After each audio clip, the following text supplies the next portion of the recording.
Hello friend, আমি ইন্দ্রাণী দত্ত। আমার চ্যানেলটির নাম ইন্দ্রাণী দত্ত ব্লগ।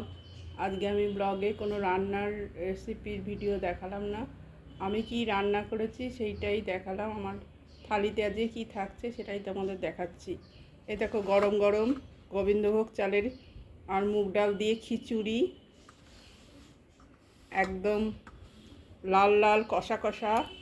এই দেখো, লাল লাল কষা কষা আলুর দম। আর এই দেখো, পাঁপড় ভাজা। এই দেখো, পাঁপড় ভাজা আর পটল ভাজা। এই হলো আজকে আমাদের মেনু।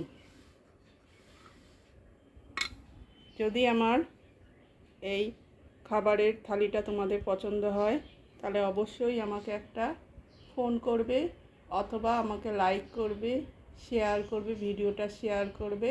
তাহলে আমি আরও অনেক নানা রকম রেসিপি তোমাদের দেখাবো। দেখেছো, গোবিন্দভোগ চাল আর মুগ ডাল দিয়ে কী সুন্দর খিচুড়ি। আর একদম দেখো, লাল লাল নিরামিষ, কিন্তু লাল লাল কী সুন্দর আলুর দম। আর এই যে পটল ভাজা আর পাঁপড় ভাজা। এই হচ্ছে আমাদের আজকের দুপুরের মেনু। যদি তোমাদের ভিডিওটা ভালো লাগে তাহলে অবশ্য করেই একটা লাইক করবে, শেয়ার করবে, আর সমস্ত লোকেদের মধ্যে সাবস্ক্রাইব করবে। তাহলে আমি অনেক উপকৃত হব। আর বিশেষ কিছু বলার নেই, তাই এই বলেই আমি আমার ভিডিওটা শেষ করলাম। ধন্যবাদ।